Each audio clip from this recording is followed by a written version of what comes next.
My name is Patrick Hill, and I'm a Lagoon specialist at Triple Point Environmental. So today I want to talk to you about Lagoon total nitrogen. What is it? Why is it regulated? And how can you get rid of it? So first of all, total nitrogen is really a combination of several different types of nitrogen. So you have ammonia nitrogen, which is ammonia, ammonium. You have nitrite, you have nitrate, and you have what's called organic nitrogen. And all those things together make up total nitrogen. So why? Why is it being regulated? Well, there's a couple of different reasons for this. Obviously, nitrogen is a nutrient, so that's the first thing. In whatever form it's in, it's a form of nutrient. And so when it finds its way into water bodies, it can cause what's called eutrophication. Which is a fancy way of saying it can cause major algal blooms, major aquatic plant growth that can really kill an ecosystem when they're out of control. So a good example of this is the dead zone off the Gulf of Mexico. And that results from all the nutrients that flow into the Mississippi watershed, which encompasses almost half the country in the Midwest and down, finding their way into the Gulf of Mexico and literally has created what it sounds like a dead zone, an area where nothing can live or grow due to low oxygen conditions and just aquatic plant overgrowth and so on and so forth. And so it's really something that's obviously not good for the environment and not good for human health. The second thing is there's forms of nitrogen like ammonia, which have a direct toxic effect on aquatic life. So it's like poison to a lot of aquatic life, ammonia. It will actually kill them. And so, getting rid of ammonia, having ammonia limits is part of the reason why they have those, is because of that direct effect. But also that plays into total nitrogen as well.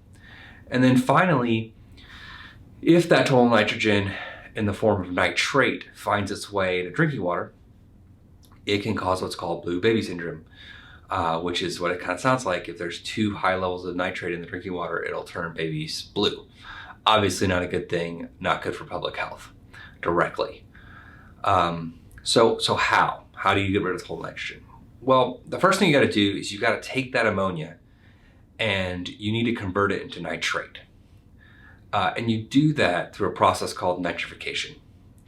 And really you're growing a specific type of bacteria, nitrifying bacteria, or nitrifiers as they're known. And you do that by giving them the right conditions to do their job. So with our system, our nitrox system, we do that by placing the reactor at the back of the lagoon system, providing enough oxygen for those bugs, providing media so they have a home in which to grow and thrive, ensuring that we have low BOD conditions so that they're not competing for the BOD consuming bacteria for oxygen or anything else. And then ensuring they have enough alkalinity, because they'll actually consume alkalinity as part of that process.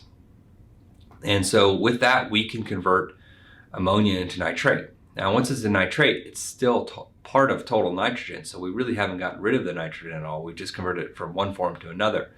But what we can do at that point is take that nitrate and denitrify. And that's where we're converting the nitrate into nitrogen gas. And so in order to do denitrification, the unfortunate part about it is a lot of the things you need for nitrification are the opposite of what you want for denitrification. So instead of having high DO, right, you want low DO, dissolved oxygen, in order to do denitrification. Instead of having low BOD, you want high BOD, because the denitrifying bacteria will use that BOD as a carbon source to denitrify. And instead of having low heterotrophic bacteria, BOD consuming bacteria, you want high heterotrophic BOD consuming bacteria, because those are the ones under low oxygen conditions that convert that nitrate into nitrogen gas. So it's quite tricky when you think about it that way. So in a lagoon, there's a couple ways you can handle this from an equipment point of view. The first one is you can add a reactor that's designed to denitrify. And in our case, we call it our Nitrox plus D. And with this reactor, we have media, we have mixers in there, we add synthetic carbon to both drive down the DO and to provide a carbon source for the denitrifying bacteria. The second thing the option you have is to recirculate flow from the back of your system to the front of your system. The way we like to do that, and our proprietary approach to this, is to actually pump that water from the back of the plant that has high nitrates in it, right? So you can denitrify it, mix it with the influent water, right? Which helps to drive down dissolved oxygen, right? Helps to start forming those BOD consuming bacteria, bugs that you need to denitrify. And also in the wintertime can provide a thermal barrier. It can actually increase the water temperature to help you get better microbial activity.